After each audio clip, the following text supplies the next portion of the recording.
اعوذ باللہ من الشیطان الرجیم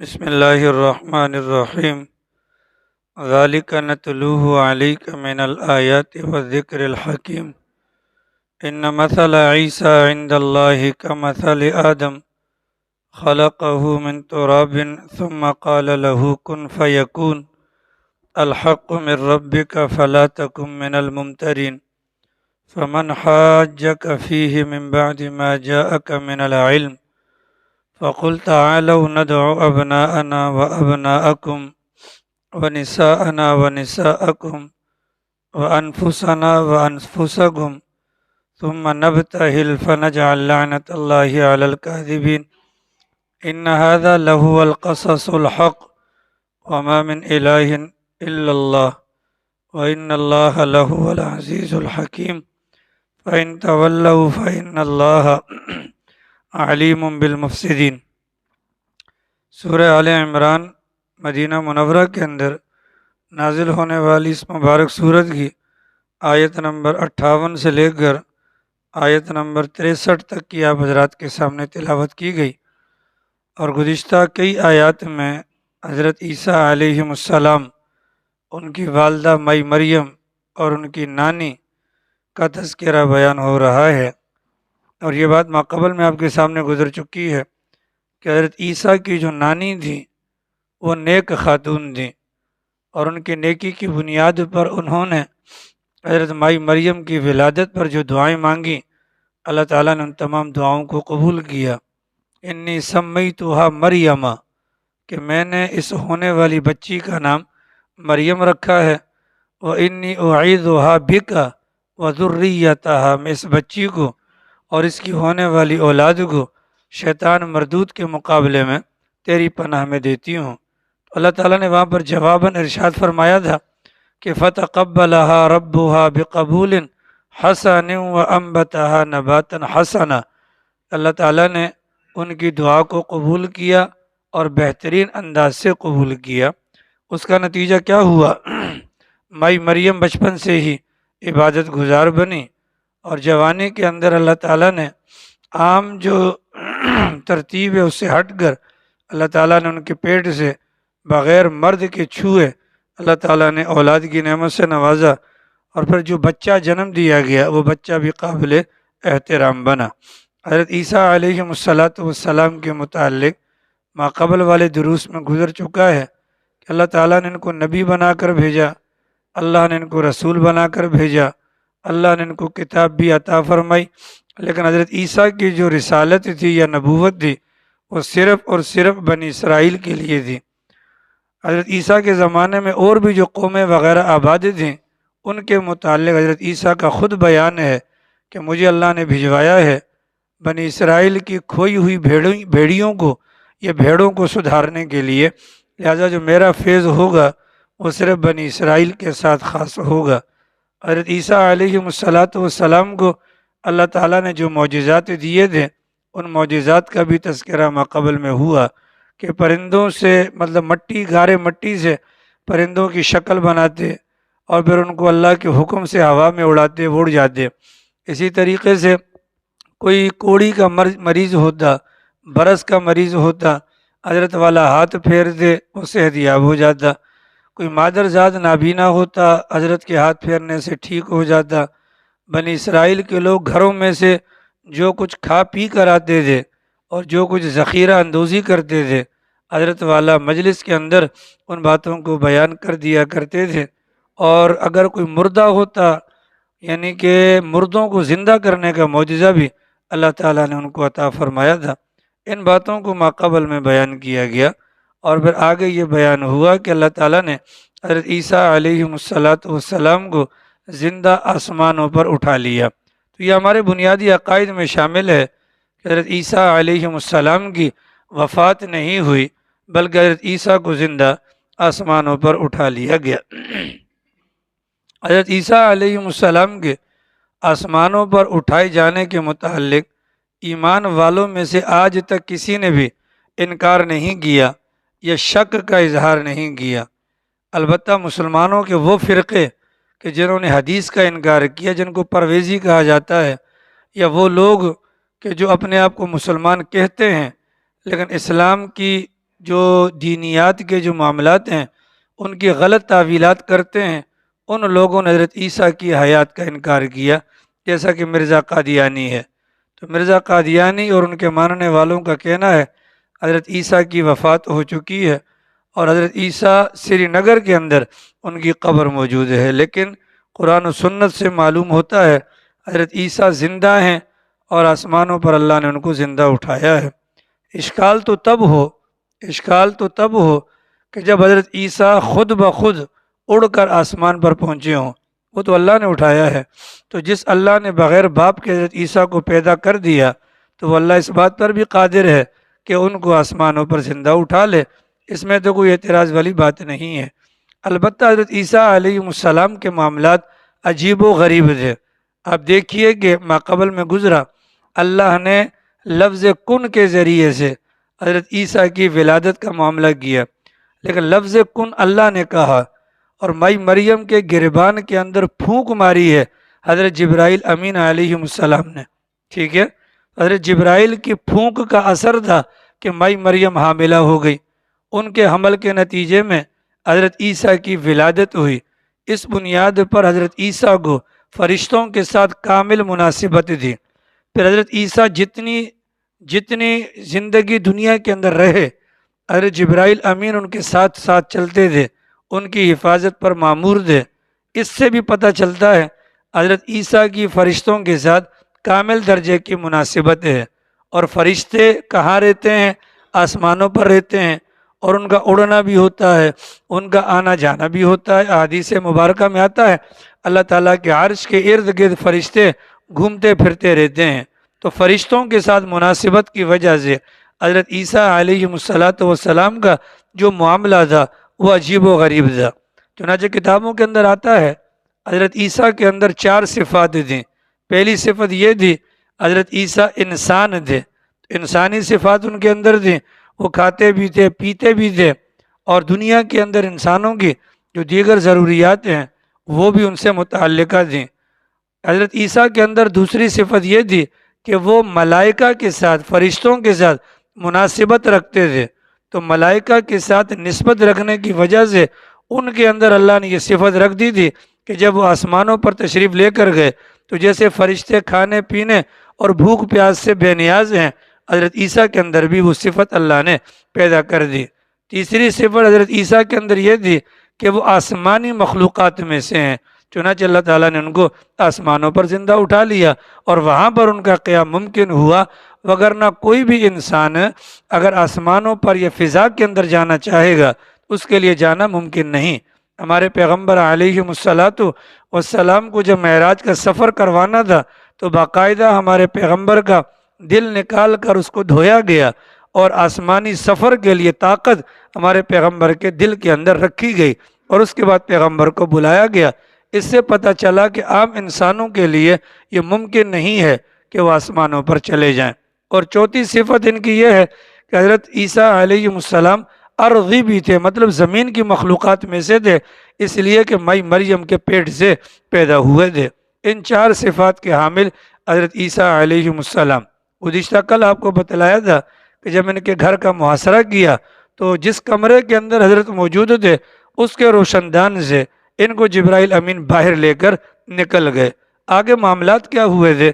اللہ تعالیٰ نے بادل بھجوا دیے، اللہ تعالیٰ نے بادل بھجوائے اور حضرت عیسیٰ علیہ السلام اڑ کر باقاعدہ بادلوں کے اندر داخل ہونے لگے کہ مائی مریم نے دیکھ لیا، بیٹے تھے ان کے، مائی مریم نے دیکھ لیا تو مائی مریم چلانے لگیں، ظاہر ان کے تو اکلوتے بیٹے تھے، وہ چلانے لگیں تو حضرت عیسیٰ نے اس موقع پر کہا اب ہماری اور آپ کی ملاقات قیامت والے دن ہوگی۔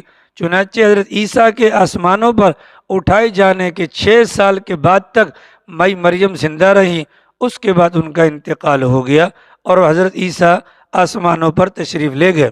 معراج والی جو روایت ہے کہ جس کے اندر معراج کا واقعہ ہے اس میں پیغمبر کا بیان ہے، انبیاء کرام کا آپس میں تذکرہ ہوا قیامت کب قائم ہوگی، تو تمام انبیاء کرام نے کہا کہ قیامت کا کنفرم علم اللہ کے علاوہ کسی کو نہیں ہے۔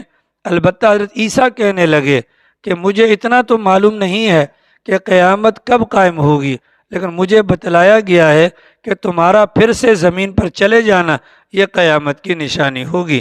تو حضرت عیسیٰ علیہ السلام زندہ ہیں اور وہ آسمانوں پر موجود ہیں، اور قرب قیامت کے اندر وہ زمین پر تشریف لائیں گے، یہ ہمارے ایمان میں سے ہے۔ مرزا غلام احمد قادیانی یا اس کے جو ماننے والے ہیں حضرت عیسیٰ کی وفات کے بھی قائل ہیں، اور دیگر جو ماقبل میں باتیں ہوئی ہیں ان کے بھی وہ منکر ہیں۔ اللہ تعالیٰ فرماتے ہیں حضرت عیسیٰ کو بغیر باپ کے پیدا کیا، لیکن مرزا قادیانی کہتا ہے حضرت عیسیٰ کے باپ کا نام یوسف نجار تھا، اور ان کی 6 بہنیں بھی تھیں اور 2-3 بھائی بھی تھے۔ حالانکہ ایسا کچھ بھی نہیں ہے، مائی مریم کے بطن سے صرف ایک بیٹا پیدا ہوا اور ان کا نام عیسیٰ رکھا گیا۔ اب عیسائی لوگ جو یمن سے آئے تھے، 60 بندوں پر مشتمل وفد پیغمبر کے پاس، اس کے مقاصد کیا تھے وہ میں نے آپ کے سامنے بیان کیے تھے۔ ایک مقصد تو ان کا یہ تھا کہ سیاسی طور پر پناہ حاصل کرنا، تو باتوں باتوں کے اندر جب دینی بحث چھڑی، عیسائیوں نے رسول اکرم صلی اللہ علیہ وسلم سے کہا آپ ہمارے نبی کو گالی کیوں دیتے ہیں؟ تو اللہ کے نبی نے فرمایا کیسے گالی دیتے ہیں؟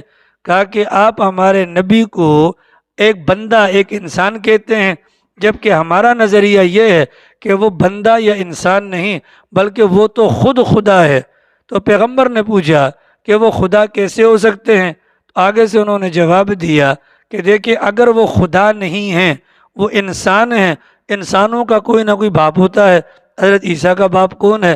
جب حضرت عیسیٰ کا باپ کوئی نہیں ہے تو گویا کہ وہ اللہ میاں کا بیٹا، ایک خدا ہو گئے اللہ کی ذات، ایک خدا ہو گئی مائی مریم، اور ایک خدا ہو گئے حضرت عیسیٰ۔ تو وہ تو خدا ہیں یا خدا کے بیٹے ہیں یا تیسرے نمبر کے خدا ہیں، کیونکہ ان کا رب، ان کا باپ کوئی نہیں ہے۔ تو جس کا باپ کوئی نہیں ہوگا تو وہ کون ہوگا؟ وہ خدا ہوگا۔ اللہ تعالیٰ نے آگے والی آیات کے اندر اس کا جواب دیا، اگر تمہاری بات کو مان لیا جائے کہ جو بغیر باپ کے پیدا ہوگا وہ رب ہوگا، حضرت آدم کے متعلق تمہارا کیا خیال ہے یا تمہارا کیا گمان ہے؟ حضرت عیسیٰ کو اللہ نے بغیر باپ کے پیدا کیا اور تمہارے نظریات کے مطابق وہ خدا ہیں، تو حضرت آدم کو تو اللہ نے بغیر ماں کے اور بغیر باپ کے پیدا کیا، تو پھر سب سے پہلے پوجا تو حضرت آدم کی کرنی چاہیے۔ اگر حضرت آدم کی پوجا کرتے ہو تو پھر نتیجتاً ہم حضرت آدم کی اولاد ہونے کی غرض سے اللہ میاں کے پوتے بن گئے۔ اللہ میاں کے کیا بن گئے؟ پوتے بن گئے، اس لیے کہ حضرت آدم کے والد نہیں تھے۔ آواز ٹکرا تو نہیں رہی؟ اللہ میاں کے حضرت آدم کے والد نہیں تھے اور حضرت آدم کی والدہ بھی نہیں تھی۔ اللہ نے ان کو مٹی سے پیدا کیا تھا، پھر اللہ تعالیٰ نے ان کی بائیں پسلی سے اماں حوا کو پیدا کر دیا تھا۔ تو سوال یہ ہے حضرت آدم کو اماں حوا کا کیا کہیں گے؟ ان کا والد کہیں گے یا والدہ کہیں گے؟ اگر تمہارا یہی نظریہ ہے تو فقط حضرت عیسیٰ علیہ السلام معبود نہیں بلکہ پھر تو اور بہت سارے معبود بن سکتے ہیں۔ اللہ تعالیٰ نے فرمایا اللہ تعالیٰ کی نظر میں عیسیٰ ابن مریم کی مثال بالکل ویسے ہی ہے جیسے آدم علیہ السلام۔ اللہ نے اس کو مٹی سے پیدا کر دیا، اللہ نے ان کو مٹی سے پیدا کیا اور اس کے بعد کن کہا تو ان کو اللہ نے تیار کر دیا۔ تو جیسے حضرت آدم کو اللہ نے اپنی قدرت سے تیار کیا، حضرت عیسیٰ کو بھی اللہ نے اپنی قدرت سے تیار کیا۔ حضرت عیسیٰ علیہ السلام اور حضرت آدم علیہ السلام کے درمیان مماثلت پائی جاتی ہے۔ وہ کیسے؟ اللہ نے حضرت آدم کو مٹی سے بنایا زمین پر، اماں حوا کو پیدا کیا ان کی پسلی سے، ان دونوں کو اٹھا کر اللہ نے جنت کے اندر پہنچا دیا۔ اللہ تعالیٰ نے حضرت عیسیٰ کو مائی مریم کے پیٹ سے پیدا کیا، اس کے بعد آسمانوں کے اوپر اللہ تعالیٰ لے گئے۔ تو حضرت آدم اور حضرت عیسیٰ ان دونوں کی مشابہت ہے۔ اگر عیسائیوں کے عقیدے کے مطابق جس کا باپ نہ ہو وہ خدا ہے تو پھر خدا حضرت آدم بھی بنتے ہیں، پھر خدا کون بنتا ہے؟ حضرت آدم بھی بنتے ہیں۔ تو فقط اس بات کو بنیاد بنانا یہ کسی بھی طور پر مناسب نہیں ہوگا۔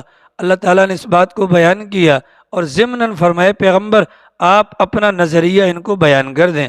اس نظریے کی بنیاد پر اگر یہ آپ کے ساتھ ہو جاتے ہیں جی بسم اللہ، اور اگر ساتھ نہیں ہوتے تو پھر آپ ان سے کہہ دیں کہ چلیے آپ اپنے بیٹوں کو لے کر آئیں، ہم اپنے بیٹوں کو لے کر آئیں گے، آپ اپنی عورتوں کو نکالیں، ہم اپنی عورتوں کو نکالیں گے، کھلے میدان کے اندر اللہ کے روبرو گڑ گڑا کر ہم دعا کریں گے، خدایا ہم میں سے جو بھی جھوٹا ہو اس پر اللہ کی لعنت ہو۔ چنانچہ اللہ کے نبی علیہ السلام نے یہ مضبوط ترین دلائل جب ان کے سامنے رکھے، ان لوگوں نے کہا کہ بھائی ہم تو نہیں مانتے، ہم تو نہیں مانتے۔ پھر پیغمبر نے کہا ٹھیک ہے، اپنی عورتوں کو اور بیٹوں کو لے کر کھلے میدان کے اندر آ جاؤ۔ یعنی شام کے اوقات میں یہ بات ہوئی اور اگلا دن طے پایا۔ اللہ کے نبی علیہ السلام حضرت حسن کو لے کر، حضرت حسین کو لے کر، سیدہ فاطمۃ الزہرا رضی اللہ عنہ اور سیدنا علی المرتضی رضی اللہ عنہ کو لے کر اللہ کے نبی گراؤنڈ میں پہنچے اور ان سب کے اوپر چادر ڈال دی اور انتظار میں بیٹھ گئے کہ وہاں سے فریق مخالف آئے گا یا نہیں آئے گا۔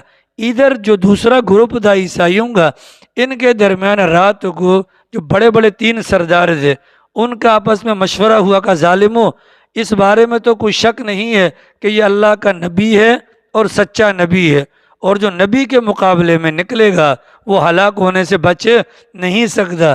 اب معاملہ یہ ہے کہ ہم لوگ اپنے ذاتی اغراض کی خاطر ان کو نبی نہیں مانتے، اگر مقابلے میں نکلیں گے تو مر جائیں گے، لیکن یہ بات اپنی عوام کو نہیں بتلانا بلکہ خاموشی سے جا کر ہم مذاکرات کر لیتے ہیں۔ چنانچہ اللہ کے نبی علیہ السلام میدان میں ان کا انتظار کرتے رہے اور یہ لوگ آئے اور آ کر کہا کہ محمد کس بات کی لڑائی ہے؟ خدا کو تم بھی مانتے ہو، ہم بھی مانتے ہیں، ٹھیک ہے، نمازیں تم بھی پڑھتے ہو، ہم بھی پڑھتے ہیں، روزے تم بھی رکھتے ہو، ہم بھی رکھتے ہیں، یہ چھوڑو یہ مقابلے بازی کی باتیں، جو ہمارے متفقہ چیزیں ہیں ان پر بیٹھ کر بات کر لیتے ہیں، اور ٹھیک ہے حکومت تمہاری رہے، ہم تمہارے ماتحت رہیں گے، مطلب جزیہ ادا کریں گے۔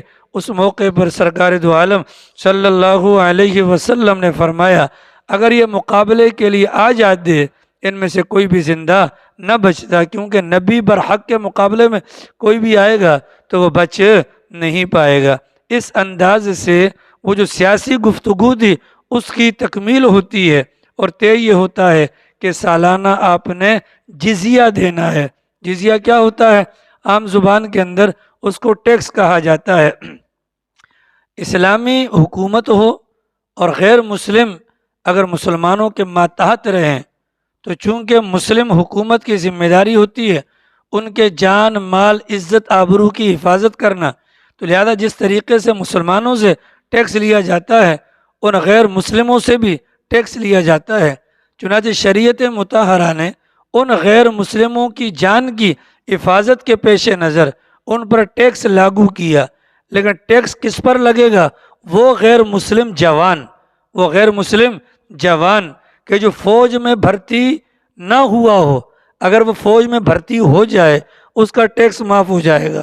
اگر وہ فوج میں بھرتی نہیں ہوتا تو ظاہر ہے کہ اپنے پیٹ پوجا کے لیے کوئی کاروبار وغیرہ کرے گا، اگر وہ نوجوان یا جوان اگر مالدار ہے تو سالانہ 48 درہم اس پر لازم ہوں گے، اگر درمیانے درجے کا ہے تو 24 درہم اس پر ٹیکس لازم ہوگا، اور بالکل اگر لو درجے کا ہے تو 12.5 درہم سالانہ ٹیکس ہوگا۔ لیکن یہ ٹیکس لینے کا مقصد کیا ہے؟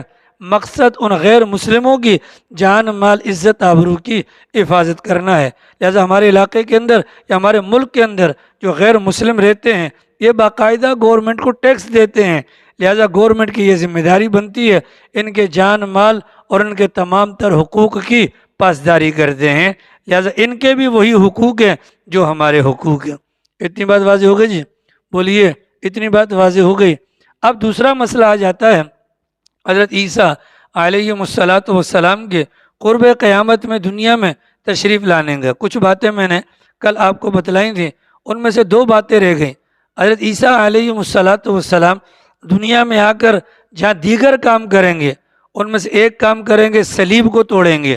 یہ جو صلیب کا نشان ہے یہ اس بات کی علامت ہے حضرت عیسیٰ کو سولی پر چڑھایا گیا، تو چونکہ یہ باطل نظریہ ہے نا، اس باطل نظریے کو ختم کرنے کے لیے حضرت عیسیٰ جب آئیں گے اس صلیب کے نشان کو توڑیں گے، نمبر 1۔ نمبر 2، حضرت عیسیٰ آئیں گے اور آتے کے ساتھ ہی خنزیر کو قتل کریں گے۔ حضرت نوح علیہ السلام کے زمانے سے لے کر ہمارے پیغمبر کے زمانے تک بلکہ بعد تک بھی خنزیر تمام شریعتوں کے اندر حرام رہا۔ البتہ روم کے عیسائی بادشاہ نے جب عیسائیت کو قبول کیا، پہلے وہ رومی تھے آگ کے پجاری، جب انہوں نے عیسائی مذہب کو قبول کیا، اپنی رعایا کے لیے خنزیر کو حلال قرار دے دیا۔ اس خنزیر کو جب وہاں پر حلال قرار دے دیا، اس وقت سے لے کر آج تک عیسائی لوگ خنزیر کو حلال سمجھتے ہیں۔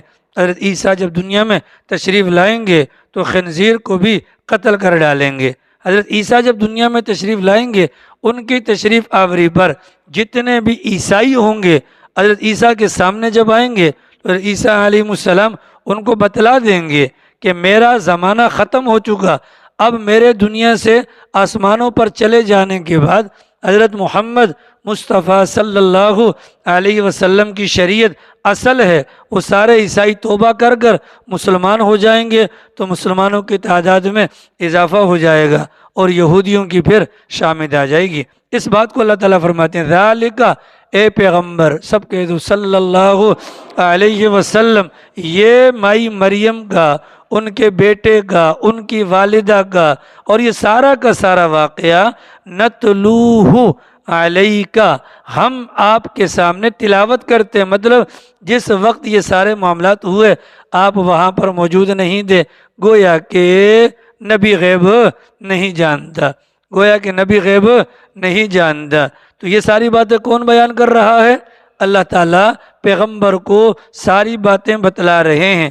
علیک من الآیات، یہ نشانیاں ہیں قدرت کی جو آپ کے سامنے بیان کی جا رہی ہیں۔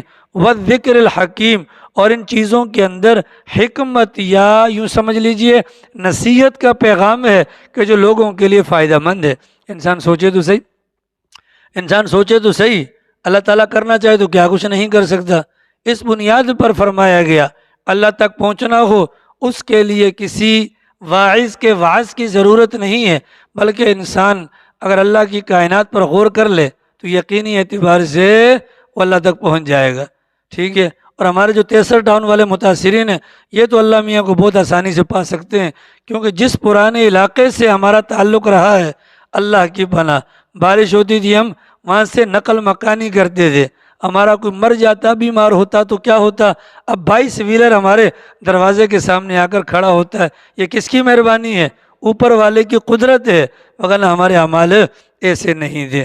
فرمایا ان مثل عیسیٰ عند اللہ، اللہ کے یہاں عیسیٰ کی مثال، اللہ کے یہاں جس عیسیٰ کو تم خدا کہتے ہو اس عیسیٰ کی مثال اللہ کے یہاں کمثل آدم، کس کی طرح ہے؟ آدم کی طرح۔ کس کی طرح ہے؟ خلقہ من تراب، اللہ نے آدم کو مٹی سے بنایا، ثم قال، اس کے بعد کہا، لہو، اس سے، کن، ہو جا، فیکون، تو وہ ہو گیا۔ وہ سارا واقعہ آپ حضرات کو معلوم ہوگا، فرشتوں نے مٹی جمع کی، اس کا گارا بنایا، گارا بنانے کے بعد آدم کا پتلا تیار ہوا، اس کو رکھا گیا بالکل صحرا کے اندر، اس پر ہوائیں چلیں، وہ بالکل خشک ہو گیا، یہاں تک ٹھیکری نما ہو گیا، ٹھیکری جس کے اندر آوازیں آنا شروع ہوتی ہیں۔ شیطان بھی دیکھ رہا تھا، چکر مار رہا تھا، تو شیطان نے بھی ٹن ٹن ٹن کر کے چیک کیا تو آواز آئی، اس نے کہا او اللہ جو بنا رہا ہے یا جو بنانے کا ارادہ رکھ رہا ہے یا غیر مستقل مزاج ہوگا۔ اس کے بعد اسی جو وہ پتلا تھا اس کے اندر اللہ کا حکم داخل ہوا، مطلب روح کو داخل کیا، تو جیسے روح داخل ہوئی حضرت آدم کو چھینک گئی۔ کیا آئی؟ چھینک کیا ہوتی ہے؟ وہ جو اپنی طرف سے ماری جائے، یا نمازوں میں جو لوگ مارتے ہیں پورے محلے کی طرف سے، ایسی چھینک اگر آئی ہوتی تو شاید شیطان کا بھی طرح نکل جاتا۔ ایسی ویسی چھینک نہیں آئی ہوگی، بلکہ چھینک آئی ان کو اس موقع پر، انہوں نے کیا کہا؟ الحمدللہ۔ کیا کہا؟ الحمدللہ۔ اب بعض لوگوں کو چھینکیں آتی ہیں، ایک مرتبہ اگر چھینک آئے تو آپ نے کیا کہنا ہے؟ الحمدللہ۔ دوسری مرتبہ کہنا ہے تو آئے تو کیا کہنا ہے؟ الحمدللہ۔ تیسری مرتبہ مطلب جواب دینا ہے، یعنی اگر پہلی مرتبہ اس نے کہا الحمدللہ تو آپ کہہ دیں یرحمک اللہ، پھر دوبارہ چھینک گئی وہ پھر کہتے الحمدللہ، آپ کہہ دیں یرحمک اللہ۔ تیسری مرتبہ آ گئی تو پیغمبر کی 2 روایات ہیں اس کے متعلق، ایک موقع پر پیغمبر نے بندے کا 2 مرتبہ جواب دیا، تیسری چھینک پر فرمایا اس بندے کو تو زکام ہے، اور ایک موقع پر 3 مرتبہ جواب دیا۔ تو اگر کسی کو مسلسل یعنی چھینکوں کی بیماری ہو تو یہ نہیں کہ ہم سارے کام کاج چھوڑ کر اس کی چھینکوں کے جواب دیتے رہیں، یہ بھی شریعت کی تعلیم ہے۔ ثم قال له کن فیکون، ہو جا تو وہ ہو گئے۔ تو گویا کہ اگر تمہارے نظریے کے مطابق بغیر باپ کے پیدا ہونے والا رب ہے تو آدم کے بارے میں تمہارا کیا خیال ہے؟ الحق من ربک، حق تمہارے رب کی جانب سے، فلا تکونن من الممترین، اے مخاطب ان باتوں کو سن کر تو شک میں مت پڑ جانا، تو شک میں ہاں یار واقعی یار یہ بات تو سوچنے والی ہے، آج کالی بلی میرے راستے کے اندر آئی اور وہ چلی گئی، اور آج میں گیا تو آگے میرا پاؤں سلپ ہو گیا، آج میں نے دیکھا اور مجھے یوں ہو گیا۔ یہ ساری باتیں شک والی ہیں، یہ ساری باتیں کیا ہیں؟ شک والی ہیں۔ کرتی دھرتی ذات کس کی ہے؟ اللہ کی ہے۔ تو کالی بلی جس اللہ کی مخلوق ہے نا وہ اللہ کرنے والا ہے، ٹھیک ہے؟ کالی بلی کچھ نہیں کرے گی، ٹھیک ہے؟ قاری صاحب غلط بات تو نہیں ہے؟ ہماری سوچ چھوٹی ہے، بلیوں کو اور کوئی کام ہی نہیں ہے، وہ ہماری برائیاں ہمارے لیے برائیاں لے لے کر آئیں۔ خدا کے بندو کیا خیال ہے لالا؟ ہمارے لہری والوں نے ماشاءاللہ ڈیفینس کے لیفٹن میں جاؤ نا، وہ بڑی بڑی گاڑیاں ہوتی ہیں پراڈو، او بڑی بڑی، ٹھیک ہے؟ نہ اس کے آگے کپڑا کالا لٹک رہا ہے نہ پیچھے، ہاں، نہ کوئی وہاں پر کوئی ایسی بات ہوتی ہے یہ میرے پیر کی دعا ہے، یہ میری ماں کی دعا ہے، ککھ بھی نہیں ہوتا۔ ہمارے لہری والے صابن دانی لیتے ہیں، آگے کالا جوتا لٹکاتے ہیں نظر نہ لگ جائے، ہاری سمجھ میں، پھر پیچھے لکھتے ہیں میری پیر سائیں کی دعا ہے۔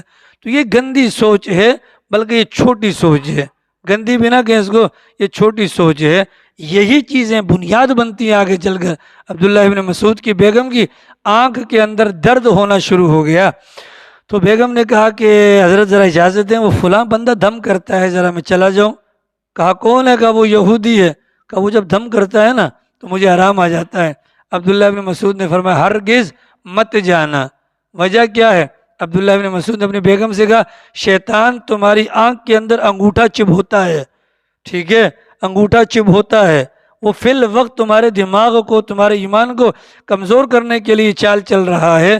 تم یہاں سے جاتی ہو وہاں پر یہودی کے پاس، یہودی پھونک مارتا ہے، شیطان انگوٹھا اٹھا لیتا ہے، تمہارا آج اعتقاد مضبوط ہوگا، کل کوئی بڑا غلط کام تم سے وہ کروا دے گا، ٹھیک ہے؟ تو یہ سوچیں اپنا کر ہم اپنے ایمان کو نہ بگاڑیں۔ کرتی دھرتی ذات کس کی؟ اقبال بھائی اللہ کی ہے، لا الہ الا اللہ، الحق من ربک، حق کس کی جانب سے ہے؟ تیرے رب کا۔ نظر لگ سکتی ہے جو برحق ہے، نظر لگ سکتی ہے، لیکن باقی اور کوئی چیز ایسی نہیں ہے جو کچھ ہوتا ہے، ٹھیک ہے؟ فمن حاجک، اے پیغمبر ان تمام تر تفصیلات کے بیان کے باوجود اگر اس معاملے میں، مطلب حضرت عیسیٰ علیہ السلام یا ان کی والدہ کے معاملے میں یہ آپ سے جھگڑا کریں تو پھر فقل، آپ ان سے کہہ دیجئے تعالوا، آئیے، ندعو ابناءنا و ابناءکم، ہم اپنے بیٹوں کو لاتے ہیں تم اپنے بیٹوں کو لے آؤ، ونساءنا و نساءکم، ہم اپنی عورتوں کو لاتے ہیں تم اپنی عورتوں کو بھی لے آؤ، وانفسنا وانفسکم، ہم بھی خود آئیں گے تم بھی آ جاؤ۔ بھائی جب بات اتنی آگے چلی گئی ہے اب فیصلہ کیسے کریں؟ اب فیصلہ کیسے کریں؟ ٹھیک ہے، ٹھیک ہے، فیصلہ کیسے کریں؟ انصاف، وہ تو زمانہ تھا نا، ٹھیک ہے؟ پاکستان کے اندر اگر آپ دینیات کے اعتبار سے دیکھیں تو حج اور عمرہ کرنے والوں کی تعداد میں پاکستان ٹاپ پر ہے، ایسا ہے کہ نہیں ہے؟ ٹھیک ہے، ہاں ایسا ہی ہے نا؟ اور آپ مسلمانوں کی آبادی کے اعتبار سے دیکھیں ٹاپ پر ہے، اور ایمانداری کے اعتبار سے پاکستان کا نمبر 126واں آتا ہے۔ کتنا آتا ہے؟ ہاں 126 میں نے پڑھا تھا، اچھا وہ عدلیہ کے 126واں ہے، ایمانداری جو ہے نا وہ ہے۔ اس زمانے کے اندر چونکہ ہمارے یہاں عدلیہ نہیں تھی نا، اور اس زمانے کے اندر یہ کرتوت نہیں تھے، اس بنیاد پر کہا گیا آئیے زمین پر فیصلہ کر لیتے ہیں، سامنے آ جاؤ، لگ پتہ جائے گا۔ ایک بات اپنے دماغ میں رکھیں، جن اداروں کے دروازوں کے اوپر قرآن کی آیات لکھی ہوتی ہے نا، سمجھ جائیں کہ دال میں کالا ہے۔ فاحکم بین الناس، لوگوں کے درمیان، ہاں لوگوں کے درمیان فیصلہ کرو، اعدلوا اعدلوا هو اقرب للتقوی، عدل و انصاف کا مظاہرہ کرو. جو بلڈنگ سود پر سے بنی ہوگی اس پر لکھا ہوگا واللہ خیر الرازقین، ٹھیک ہے، اسی پہ لکھا ہوگا اللہ بہترین روزی دینے والے. وجہ کے اندر کچھ نہیں ہوتا. کسی نے بڑا اچھا لکھا تھا، پاکستان کے اندر رشوت کے بغیر کام نہیں ہوتا، پاکستان کے اندر رشوت کے بغیر کام نہیں ہوتا، اور رشوت لے کر جو کام کیا جاتا ہے وہ تمام نہیں ہوتا. ٹھیک ہے، پاکستان کے اندر رشوت کے بغیر، عمران اوپر والی بات ہے، موٹی ہے تو سمجھے گا نہیں، مجھے پتہ ہے منہ جو اوپر والی پکڑی ہے نا اتنا ہمیں سمجھ میں آ جاتا ہے.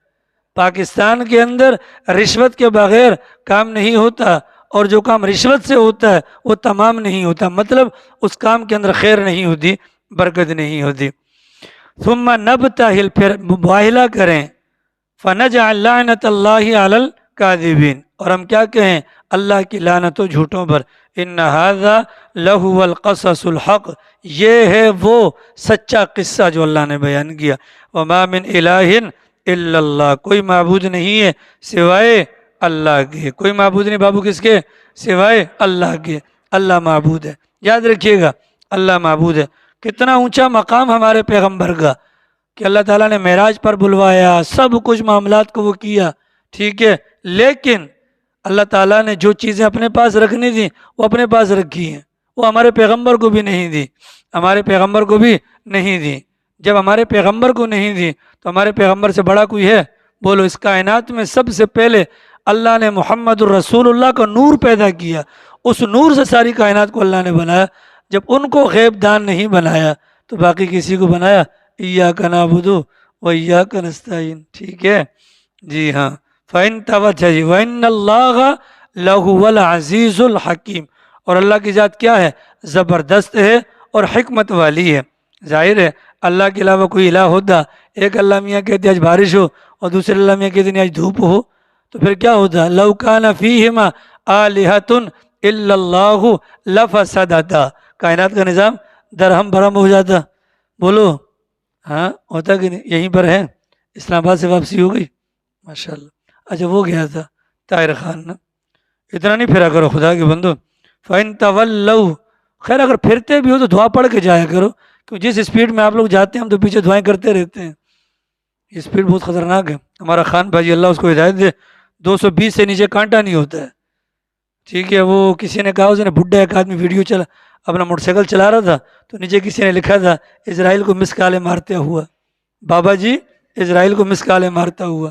تو یہ نہ ہو کہ گاڑی چلائیں انسانوں کی طرح چلائیں، کیونکہ بعد میں شکلیں بھی پہچان میں نہیں آتی، پھر بعد میں رونا آتا ہے، بعد میں رونا آتا ہے. ظاہر ہے 220 پہ جو گاڑی جائے گی تو پھر وہ پرخچے تو اڑائے گی. اب ہر ایک جنید جمشید کی طرح مقبول بندہ تو ہے نہیں کہ چلو 2-4 اس کے وہ مل جائیں گے، جنازہ بڑا ہو جائے گا، بولیں گے مر گیا، کھپ گیا، ہڈیاں گئیں، چھوڑو یار، ٹھیک ہے آہستہ گاڑی چلائیں. فَإِن تَوَلَّوْا، پھر اگر یہ ساری باتوں کو دیکھ کر روح گردانی کریں، فَإِنَّ اللَّهَ عَلِيمٌ، تو اللہ کی ذات جاننے والی ہے، بالمفسدین، ان کو جو فساد برپا کرنے والے ہیں. اللہ تعالیٰ توفیق عمل نصیب فرمائے. کل جمعرات درس نہیں ہوگا، باقی انشاءاللہ.